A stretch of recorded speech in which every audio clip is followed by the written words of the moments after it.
മണ്ഡലകാല മകരവിളക്ക് പൂജകൾക്കായി ശബരിമല നട ഇന്ന് തുറക്കും. വൈകിട്ട് 4 മണിക്ക് നിലവിലെ മേൽശാന്തി PN മഹേഷ് നമ്പൂതിരി നട തുറന്ന് ദീപം തെളിയിക്കും.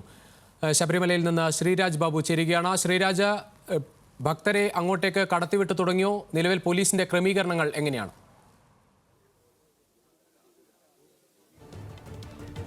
രുചീഷ്, 4 മണിയോടുകൂടിയാണ് ക്ഷേത്രനട തുറന്ന് ഈ വർഷത്തെ മണ്ഡലകാല മകരവിളക്ക് പൂജകൾക്ക് ആരംഭം കുറിക്കും.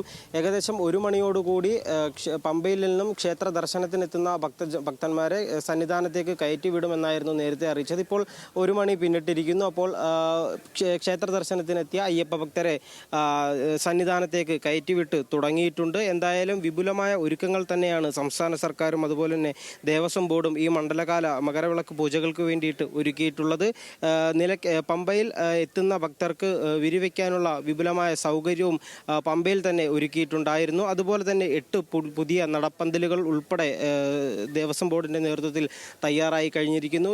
ദിനംപ്രതി 80,000 ഭക്തന്മാരെ പ്രവേശിപ്പിക്കാമെന്ന നിലയ്ക്കായിരുന്നു ദേവസ്വം ബോർഡും സംസ്ഥാന സർക്കാരും തീരുമാനിച്ചിരുന്നത്. അതിൽ 70,000 പേരെ വെർച്വൽ ക്യൂ വഴിയും 10,000 പേർ സ്പോട്ട് ബുക്കിംഗും എന്ന നിലയ്ക്ക് തന്നെയായിരുന്നു തീരുമാനിച്ചിരുന്നത്.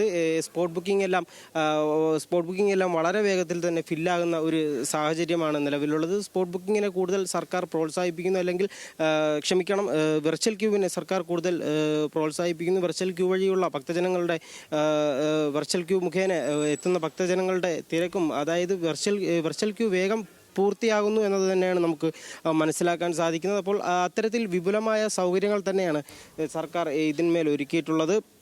നേരത്തെ സൂചിപ്പിച്ചതുപോലെ 8ഓളം പുതിയ നടപ്പന്തലുകൾ നിലവിൽ ശബരിമലയിൽ ഒരുക്കിയിട്ടുണ്ട്. അതുപോലെ തന്നെ പാർക്കിംഗ് സൗകര്യമാണ് മറ്റൊരു വിപുലമായ സൗകര്യം ഒരുക്കിയിട്ടുള്ളത്. ഒരേ സമയം 10,000-ഓളം വാഹനങ്ങൾ ഒരേ സമയം പാർക്ക് ചെയ്യാനുള്ള സംവിധാനം നിലവിൽ ഒരുക്കിയിട്ടുണ്ട്. അതുപോലെ തന്നെ ഹൗസിംഗ് ബോർഡ് ഭൂമിയും പാർക്കിങ്ങിനായി ഒരുക്കുന്നുണ്ട്. ഹൗസിംഗ് ബോർഡ് ഭൂമിക്ക് പുറമെ എരുമേലിയിലും അതുപോലെ തന്നെ പാർക്കിംഗ് സൗകര്യം വിപുലമായി ഒരുക്കിയിട്ടുണ്ട്.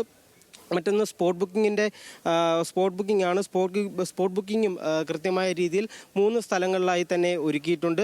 എന്തായാലും മറ്റൊരു പുതിയ നിബന്ധന സർക്കാർ അല്ലെങ്കിൽ ദേവസ്വം ബോർഡ് മുന്നോട്ട് വെച്ചത് ആധാർ കാർഡ് നിർബന്ധമാക്കുന്നു എന്നുള്ളതായിരുന്നു.